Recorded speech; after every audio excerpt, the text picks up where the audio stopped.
today to remember Lagos. One family, Spotlight on Super one radio, 92.7 92.7. of 8. The 20th day of October 2025. I'm sure Lagos we can't forget. Nigerians in general can't forget this day. October 20th, 2020. That was a date forever etched. 5 years on, a very dark day in Nigeria's history. It's more saddening that 5 years down the line, there've been no accountability, no justice. So much also being done and being said. Sometimes questions are being asked, what has gone down the line? How has this been able to go so far in Nigeria? Nigerians will definitely never forget. Nigerians were saying it wasn't just a protest, but it was a cry for freedom, a cry for dignity and change. Lives were lost. Today, welcome to the program. We're talking about the protests, Free Nnamdi Kanu protests, and also the remembrance of the October 20 and SARS. The federal government had made it clear that, so much. The federal government also in Abuja Federal High Court to land Free Nnamdi Kanu now protests, allowing the demonstration to go ahead today, the October 20th, Monday, 2025. The police are acting on orders from Inspector General Kayode Egbetokun, filed an experte motion to stop the rally led by Igbo leaders have unanimously declared their support for the protests, aiming to pressure the federal government to comply with court rulings holding the release of IPOP leader Nnamdi Kanu. Oshowore has described the action as a stand for justice and the rule of law, stressing that it goes beyond Kanu's case and challenges ongoing selective justice in Nigeria. My name is Michael Inyang. Lagos, let's talk. Joining us live to look at this, we have a legal practitioner, a public affairs analyst, and an executive director of the Comforter Foundation for Rights and Social Justice Advocacy. We have Barrister Don Akaibo. Barrister Don, good morning and welcome to the program. Good morning, Michael. Thank you for having me. And now also joining us live is the coordinator, Lagos and Bad Governance Protest. We have Comrade Azan Soweto. Comrade, good morning and welcome to the program. Yes, good morning, and thanks for having me today. All right, comrade.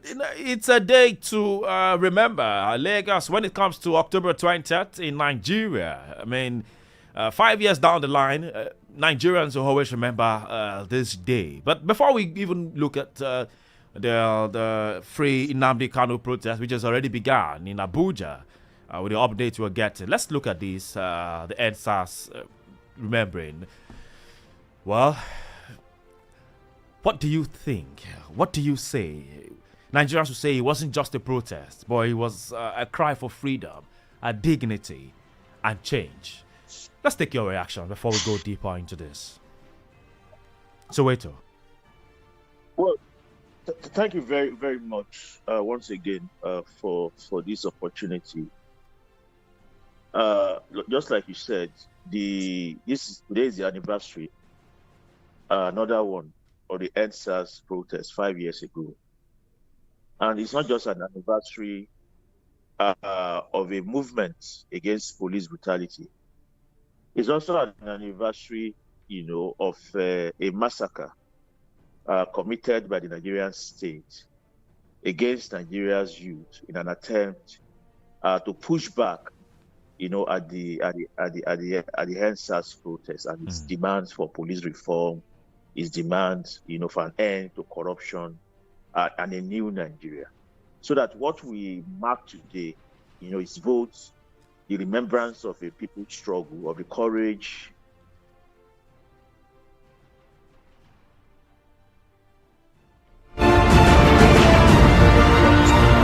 of a massacre and all of the unanswered questions around that. Because this is important for me, because I think that when you look at the political administration of the country today, and you realize that the person who is the president of Nigeria today, President Bola Ahmed Tinubu, is vicariously responsible in many ways, more than one, for what happened during the NSAS protest 5 years ago, including the massacre. How was he responsible for that? Or how is he responsible for that? This actually relates. Because foremost, the government that was in power during the NSAS protest 5 years ago is a government that was brought to power by... Because if you want to accuse the president now, he wasn't in power as a dead. That is where I'm going. Okay. And he brought that government to power on the basis of a new political party that we all credit him to have done everything to form, despite all of the machinations of his political rivals.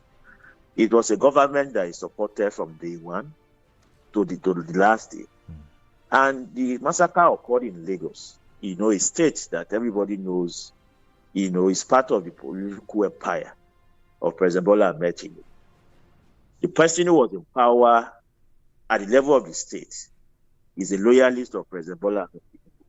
But more than that is the fact that President Bola Ahmed Tinubu went on record during the protest, actually condemning young people for coming out, and trying to paint that as a justification, for why the massacre has occurred.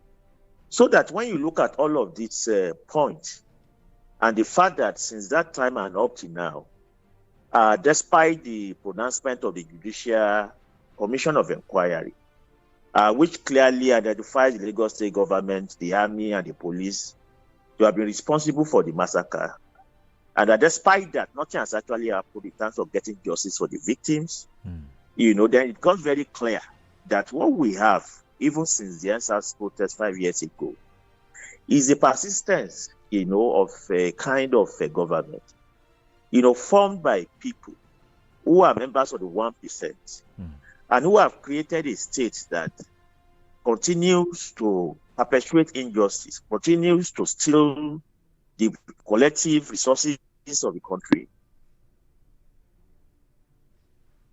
drown any attempt of the people to fight for justice in blood and without any consequence.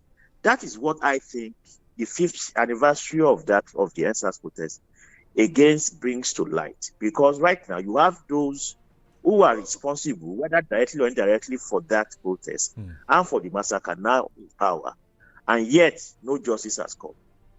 But what is also very, very striking is that the police brutality that the young people came out to fight 5 years ago has actually grown exponentially since then. In fact, 5 years after, it will look as if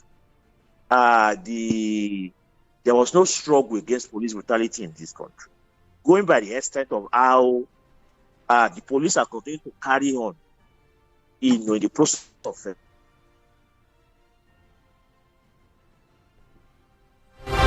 democratic rights and all of that. Of course, we must recognize that because of the memory of that protest, the police authorities now try to symbolically punish any police officers that are outed on social media for doing something against the Nigerian people. But that, as far as I'm concerned, is just okay. Now, in different forms and police brutality continues. So, in that sense, 5 years after, we are back more or less to ground zero.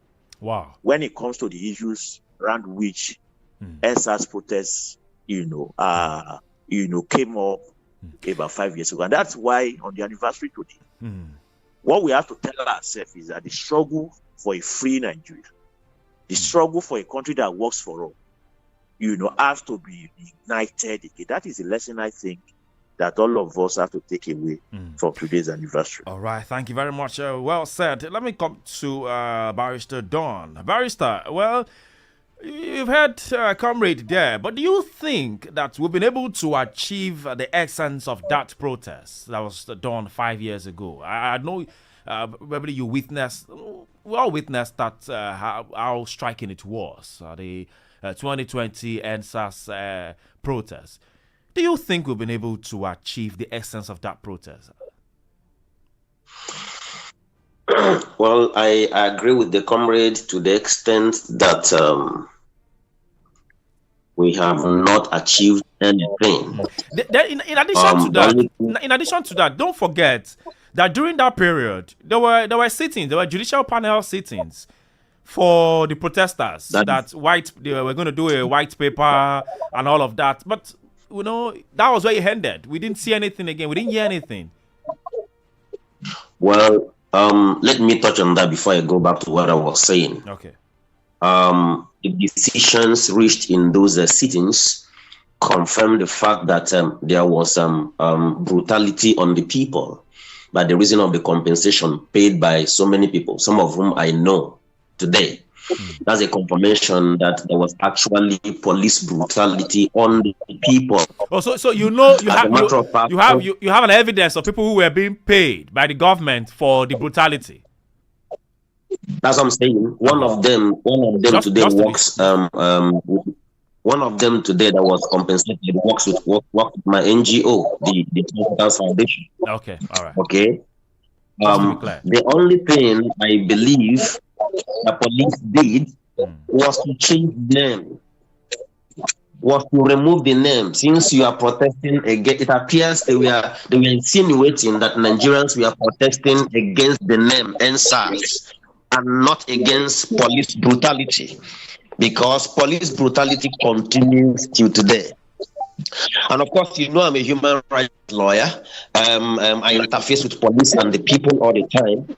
I am telling you that the brutality continues. The only thing that changed is that they removed the name NSAS and gave it something else, and they redeployed some of those NSAS operators to some places. Oh, sorry, Barrister, please hold on a bit. I don't know, Barrister Deji, if you can help us mute your mic so we can hear you. We can hear the other speaker. Barrister Deji, please kindly help us mute your mic. Soweto. Please, yes, kindly help us with your mic so that we can hear the other speakers. Okay, Barrister, please go ahead. Thank you. I was saying that it appears that the government or the police concluded that, okay, Nigerians are protesting against the name SARS. Let us change the name and call it something else. I am saying that police brutality goes unmonitored and it is still there. And police brutality is a resultant effect of extortion. The extortions are still ongoing on our highways. You can see police officers still extorting from keke people, bus people, giving them balance, which you call change, broad daylight. If you refuse to pay, you will be beaten blue and black.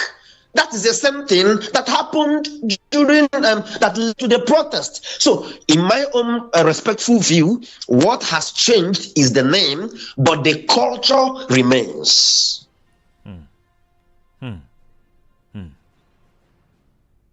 Okay, let me come to you. All right, thank you very much. Barrister Deji, are you there? Can you hear us? Barrister Deji, I don't know if you can hear us. Please help us unmute your mic so we can hear you properly. But let's come to Soweto. Barrister Deji, can you hear us, please? All right, yes. Barrister Deji, can you hear us? Hello? Can you hear us, Barrister? Okay, let's come to Soweto. Soweto, you had the barrister there, and I'm still asking you the same thing. Do you think that we've been able to achieve the essence of that protest? Do you think that those who were being brutalized and all of that, been able to achieve their aim that, yes, we did something that will change the mindset of Nigerians, will change our leaders, will make things better? So, to answer that question, we have to look at it in two ways, because every struggle leaves its indelible mark on society and on history. So from that point of view, there is no struggle that is without achievement. There's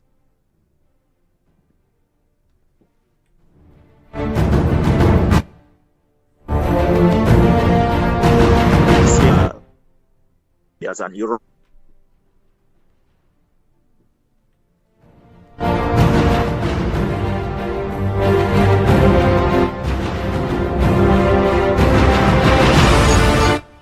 The entry point of a new generation into mass struggle, the Gen Z. And you can see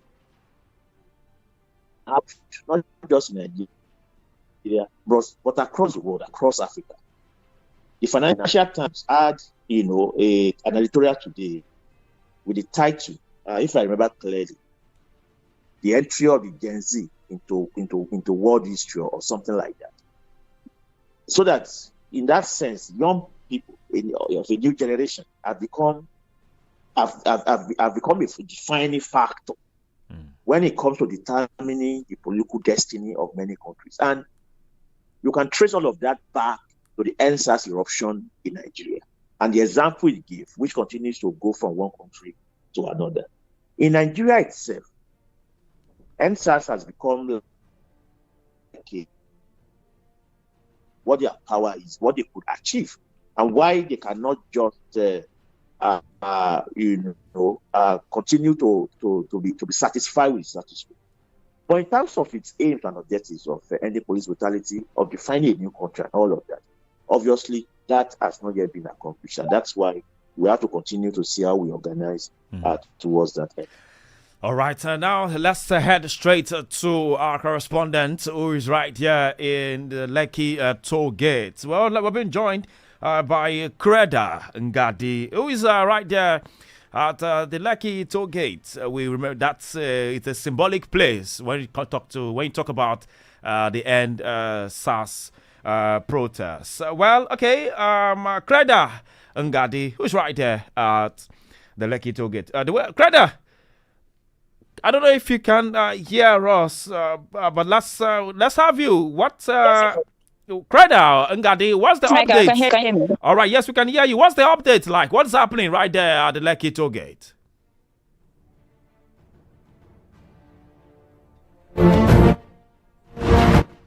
Okay, I guess we're having a bit of a... There's nobody here, just the police. Can you hear me, Creda?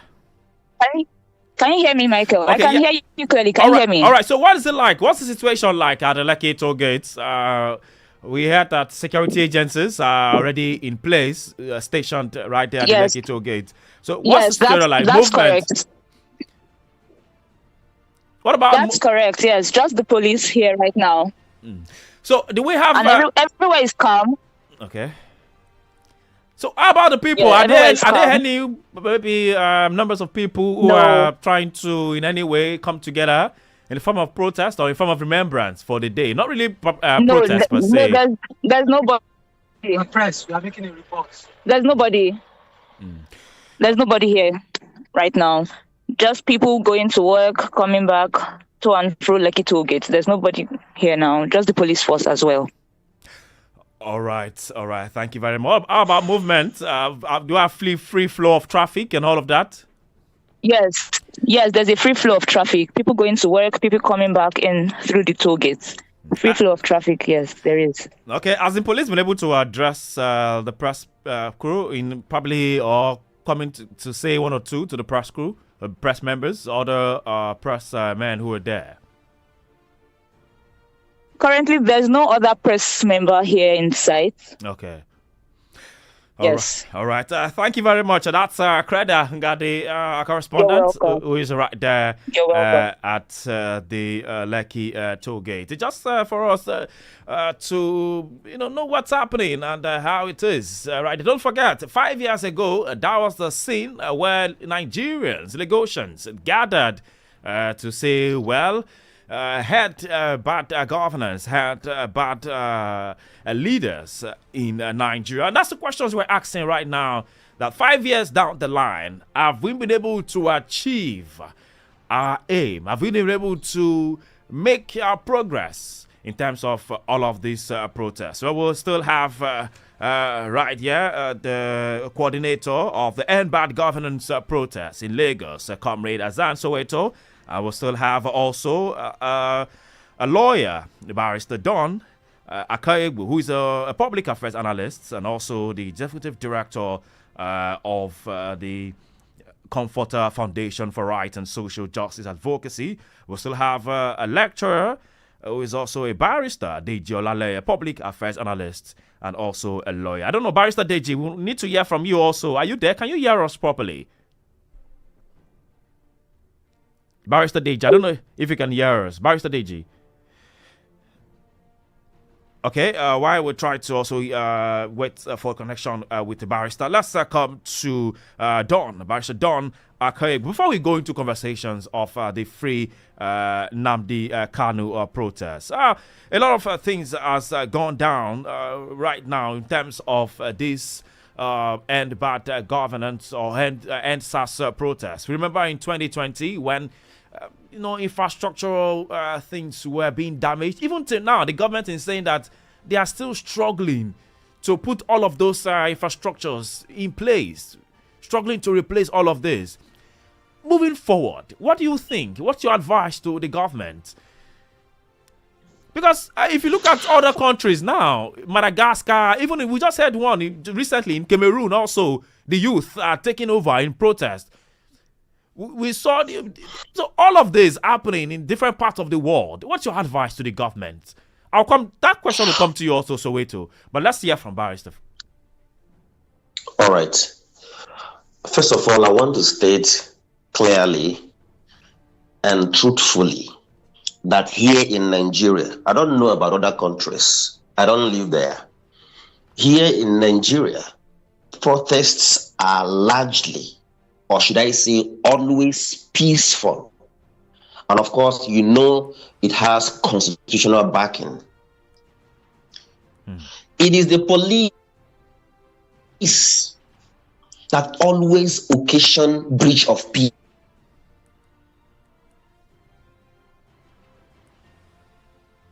To take place today, people have followed lay-down procedure by informing the police, meaning that the police is supposed to provide security for them. But you see, it is the police that is always causing the breakdown of law and order by throwing tear gas. I am saying, I am not here to support anybody. I am telling you what I have observed in the few years I have lived in Nigeria, and I'm not a young man, that protests are substantially or usually peaceful until when miscreants are introduced to scatter the protest, or when police begin to throw tear gas. And I give it to the police also, because I have seen police providing protection and guidance for protesters until it ends in peace. Okay? Because the law is that in the course of your protest, do not do anything that will occasion the breach of peace. And I am saying now that from my own observation, it is the police that always causes the breakdown of law and order when they want to forcefully quell or stop the protest. So my advice are you pointing fingers to the police right now? It's not just it's not the leaders now, it's the police, the security agencies. That is what I'm saying, categorically. That's what I'm saying. You ask for my advice. Okay. You asked for my advice to the police, to the government. Yes. Go ahead. Yes, I did. My advice is very clear. Allow peaceful protests. Do not disrupt. Do not throw tear gas. Do not shoot at the people until you can evidentially prove that there is conduct likely to occasion the breach of peace, or that have occasioned the breach of peace. Okay. Do not stop people from exercising their constitutional rights. That's my advice to the government. You made the constitution. That's my advice to the government. All right. So, do you agree with Barrister Don? Thank you. Obviously, I agree with Barrister. At my own end, I do not really have any advice but for the government, because as far as I'm concerned, this is not a government. This is a government of looters. This is a capitalist government hell-bent on despoiling the nation, on stealing the resources, and on impoverishing the mass of the people. I agree with you 100%. Police brutality, the attacks on protests are part of the means of keeping the people down, of maintaining the structure of oppression. So I think that if I would have any advice, it would be to Nigerian people. The need for us to unite, the need for us to come together and unite the struggle. This struggle can only end when we have swept away this government of oppressors and looters. We need but Soweto, you've led this government, this country requires. Soweto, you've led several protests, and sometimes people might feel tired that, okay, we're coming out every time, every August, every October, we're always out in protest against the government.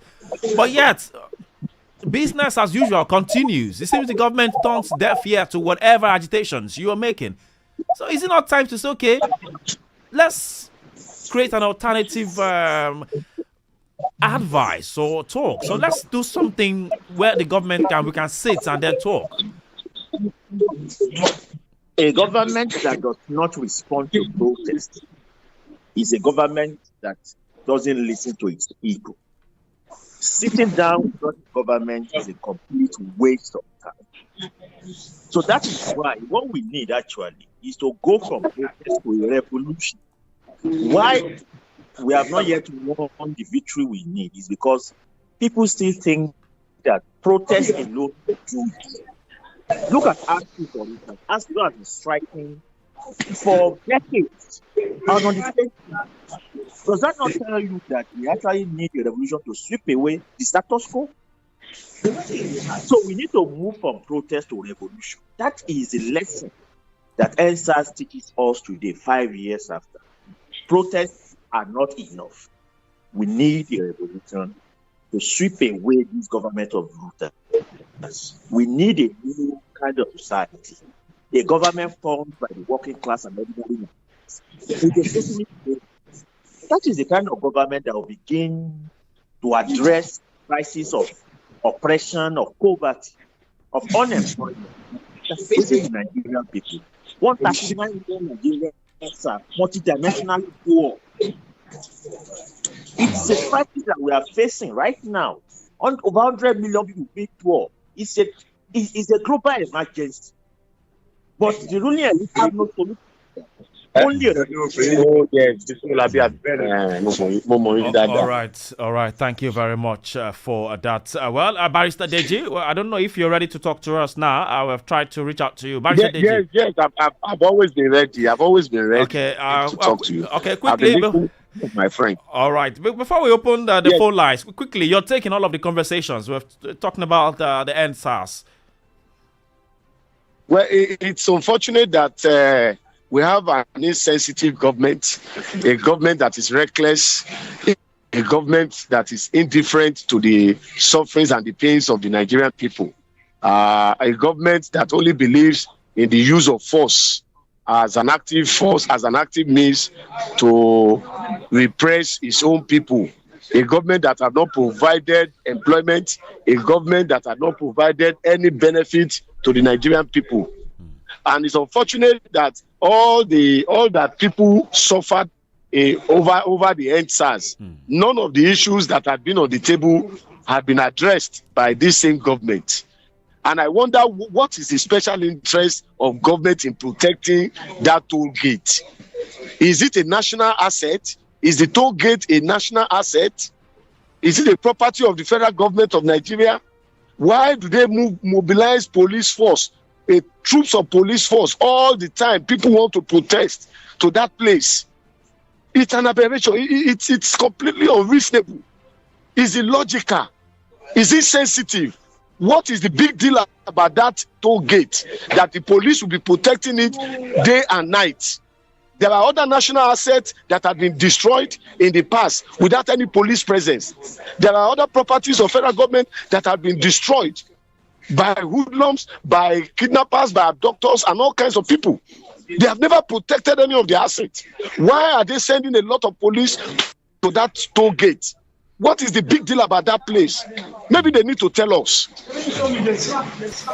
All right. Thank you very much. Well, let's open the phone lines to Nigerians. You can be part of it. And information reaching us right now that the protest ground has been militarized in Abuja, and that tear gas are being shot at Shuare and other human rights activists, organizers of the Free Nnamdi Kanu Now protests in Abuja. That's a report reaching us right now, live from Abuja. That Omoyele Shuare and other human rights activists and organizers, trying to escape the tear gas and other things that are being shot at right there at the protest ground in Abuja. Well, Lagos, you can be part of this conversation. Call us 0705 690 0927. 0705 690 0927 or call 0802 502 7711. 0802 502 7711. Who do we have there? Hello. Good morning, Michael Ian. Yes, good morning and welcome to the program. What's your name and where are you calling us from? So, before you on the line, I'm on the road. All right, Peter Osifo on the road. Okay, in Lagos or where? Lagos. All right, Peter Osifo, your comment, please, quickly.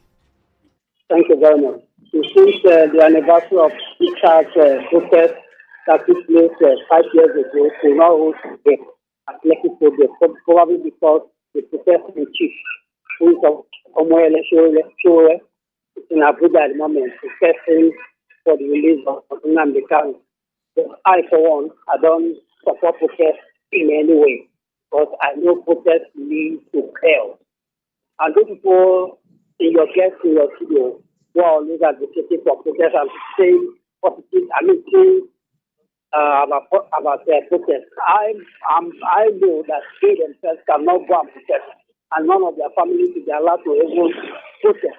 When you say they themselves cannot go and protest, well, we have someone who has been leading the coordinator of the End Bad Governance protest right here. Is a guest on the program right now. So if you say our guest here also cannot even go out to protest, I don't know if you've not listened to them. They can only advocate for protest, but they cannot show that they will do their physically or allow their own children or people to protest. That for people that is made, they can protest is uncalled for. If you're having the government not to even listen to them and make the court, undergo due course. That is justice undergoing due course in the court of law. So I think cohorts that are people that don't doing on political reasons, they are politically motivated. If you stop putting up the policy, we just had recently that there was a attempt of coup. But I want these people to be pushed out because they want to repair our democracy, and this is uncalled for. I will not support it. All right, thank you very much for that. Who do we have there? Hello, good morning. Good morning. Anifo Oshe is my name. All right, Anifo Oshe from where, please? I'm calling from Ota. Anifo Oshe from Ota. 1 minute, please. Let's keep to time. Thank you. God bless you. I want to support peaceful protest. Not the form of answers that people lost their lives, that people's properties were destroyed, that people's means of income were absolutely wiped out. Many people suffered from that. I will not support that form of protest. And I listened to your professor or whatever it says that it is the police that are the problem. It's a lie from the bottom of hell. Police don't just go about killing people for no reason. It is when protests turn violent that the police come in. And look at people are wiser today, either you like it or not. Your reporter just reported that accusation. I will allow you speak. But that accusation of saying police are going around killing people. Please, how do you just oppose such comments? No. How many times have you seen people, police, shooting people randomly all over the place without a All cause? the time. All the time. Your guest said that the police are the Police problem. shoot all the time. All the time. Please keep quiet. Police Let me shoot all speak. the time. You are talking. Let me speak. I have 1 minute. Let me speak. All right, go ahead quickly. Go ahead. If a man cannot protect, cannot impregnate his child, his wife now, it is the police. According to your man there, it is not. Police must come in when there is violence. Please. They don't come in when there is violence. All right, thank you very They much. must come in when there is violence. And stop misleading the public. You are giving bad image to the Nigerian police all over the world. People are listening to you. People that speak like this are evil. They are the ones compounding the problems of Nigeria.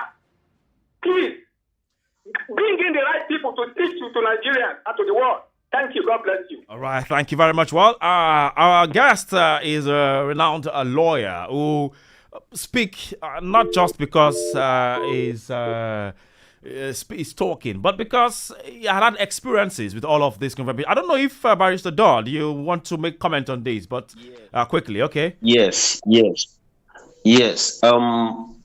Obviously, ordinarily, I don't engage with lovers of the status quo in the first place. But I want to say something. Okay. The last speaker, how I wish he's listening. He says police only comes in when there is violence. And report coming in now is that police officers are already at Lekki toll gates, even when the protesters have not even converged. The report coming in right now is that police is trying to are already shooting tear gas and shooting at people at Abuja. Are you telling me that Shawore is a miscreant? Are you telling me that Shawore and those lawyers over there organizing the protests are disorderly people? What the man said is absolute lie. Police always disrupt peaceful protests. Police shoot people. Maybe he's a police officer or a retired police officer or whatever. But you see, we must make progress. We must ensure. Listen to me. The reason why I have not written that I have to leave is because all of us, Japa, who will change this country? We keep trying to say the truth.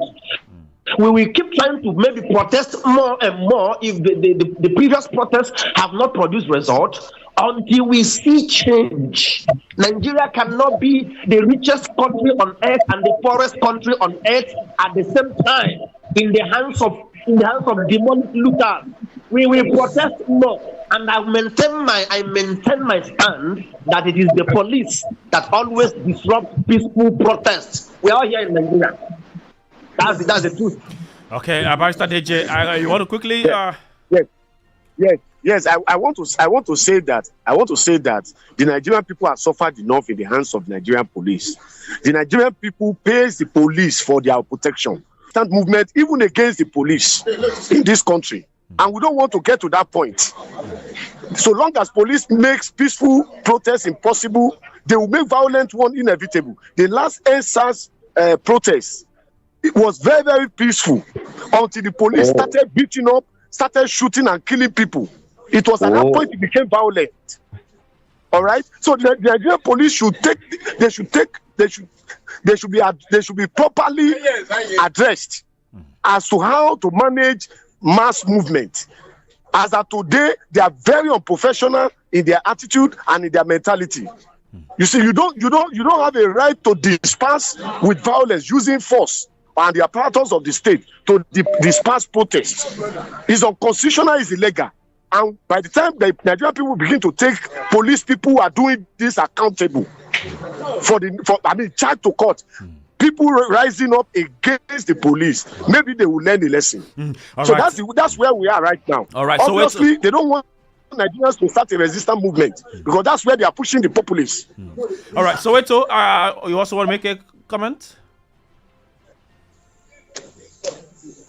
Comrade Soweto. I don't know if you can hear me. Comrade, can you hear me? Comrade Soweto? Oh, yes, sorry. sorry, even though I'm already at the defamation now, but just to say this briefly, it is that the idea that police only engage protesters when there's violence, I think it has sufficiently responded to by other speakers. But I just need to say this, that whoever holds that opinion recognize that not only is their opinion inconsistent with facts and logic, but that their opinion also is dangerous for the future of this country. Nobody is promoting violence. Nobody is saying that the police do not have responsibility to portray violence. But what has been made clear in the history of this country is that the police act as a force of oppression for the purpose of subjugating the people and ensuring that people are not able to voice out against injustice. Beyond that, the police also killed young Nigerians just because they have some money, they have an expensive phone. Before NSAS, one of the things that led to NSAS was that police was just killing young people just because they found a laptop in their bag. Sometimes some of these people are not even real. They are tech experts. But the police do not understand that they just assume that any young person with a laptop is a Yahoo person. In any case, even if somebody is a Yahoo person, police does not have the right of extrajudicial killing or summary execution. Anybody who has committed a crime, you know, to be taken through the normal judicial process. So what we are talking about is an institution that is devoted, to using violence to keep people down. And we all owe it, the history of this country, the future of this country. To ensure that we do not support anything that will make this continue. All right. On the keg of non-power. In fact, the only thing that I think is keeping this country together is the spirit of resistance, the work that some of us are still doing, trying to show that there can be hope when we fight, when we come together. Definitely. What power to protest is taken away fully from us. What replaces is the kind of peace that will be on the road when people in disparate, take up arms. We have seen different parts of the world. All right. That is what our struggle is trying to do. Okay. And that is why we are fighting. All right. All right, thank you very much. Well, also information getting to us that the road leading to Sokale in Duse in Abuja has been blocked by the Free Nnamdi Kanu now protest. But let's go to the phone line quickly before we come to our guest again. Hello, who do we have there? Good morning. Hello, good morning. Okay, please call us back. Hello, good morning. Okay, you have the numbers to call is 0705 690 0927. 0705 690 0927. Good morning. Hello, good morning. Good morning, Michael. Yes, good morning. Welcome to the program. What's your name? Where are you calling us from? Ben, calling from Eba. All right, Ben from Eba. Please make your comments. 1 So minute. the police today are throwing tear gas at Omolosho. So next year they will retire. Register. That writing police names, so retired police, so they want protesting for them. They will retire now and their names will enter Shore Register. We can't lead them in protest again. I don't understand the double standard police is. This man is the one fighting for helping him now. Small time they will retire and their name will enter his register. He will go and fight for them. This government is the product of a protest. I don't know why, whether we are in a civilian dictatorship or civilian military. I don't understand. During the time of Wangita, there was protest all the time. At the time of Abacha, there was protest all the time. So is protest something for us to rejoice over? The way you sound that during this regime, during that regime, is it something for us to rejoice over every time? Do you know that there are just always peaceful protests? That it is the government that organizes anti-protesters. They bring them the other time with PRT forces. In Abuja, we saw them in Abuja. with government vehicles coming to destroy, to challenge and disrupt the peaceful protest. We See any? the government, they get with PRT buses. Yeah, I'm saying, did you see any? Were you able to see any of them? 100% in Ikeja, PRT forces, they were coming out with watches and weapons.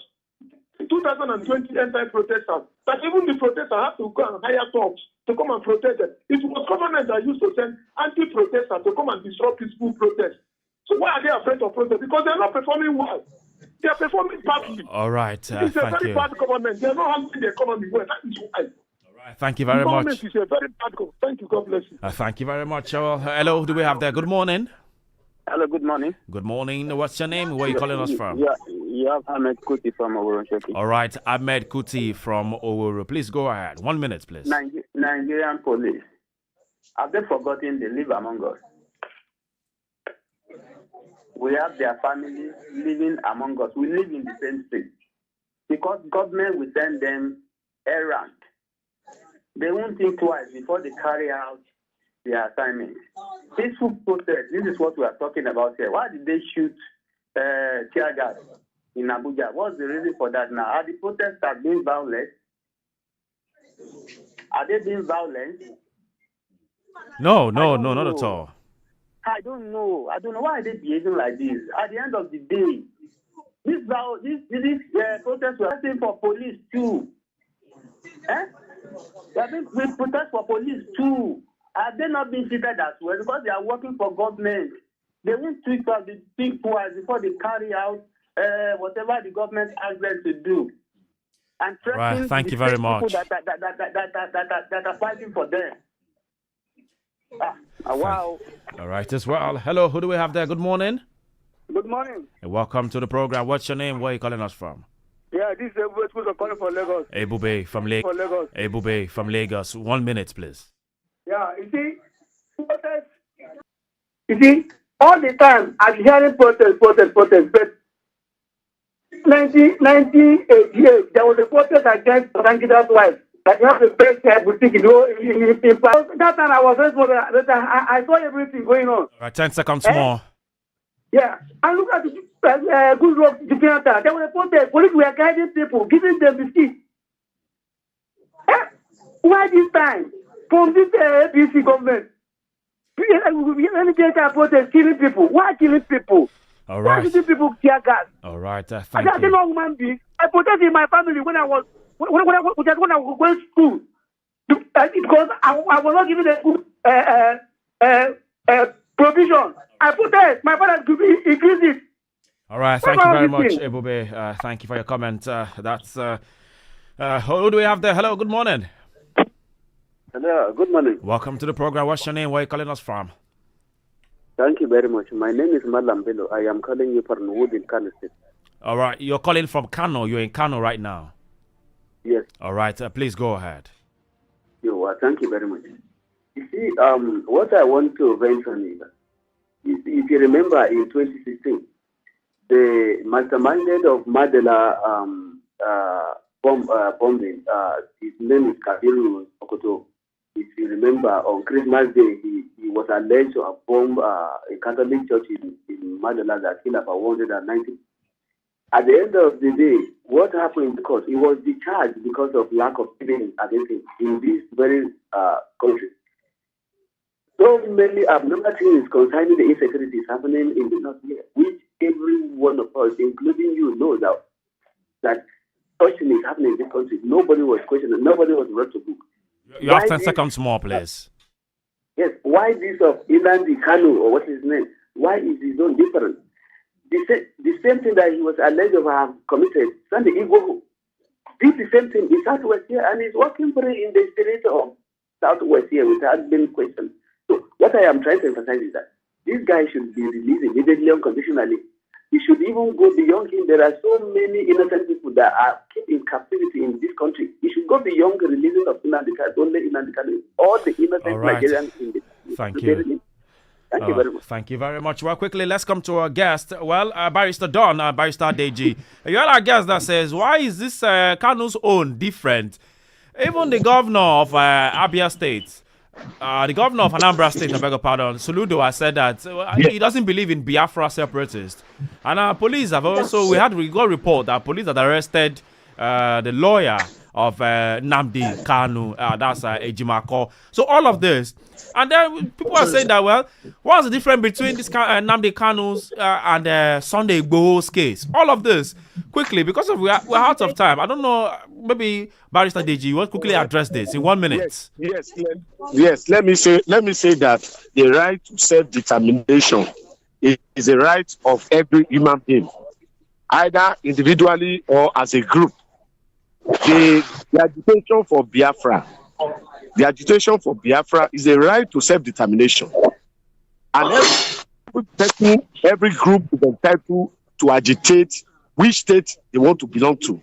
The Nigerian people, the Nigerian government are becoming sensitive because they know the gravity of the deprivation that they have meted out to the people, the Igbo people in this country.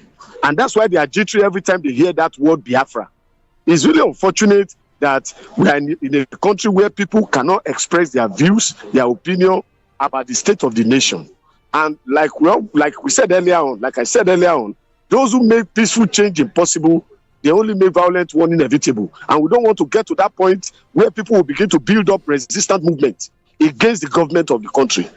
But the government is trying to push people to an extreme. I'm not an Igbo man, but I can tell you the Biafran question had been with Nigeria since its birth. The question of the right of people to belong to this country or to opt out of this nation is a right that every man is entitled to.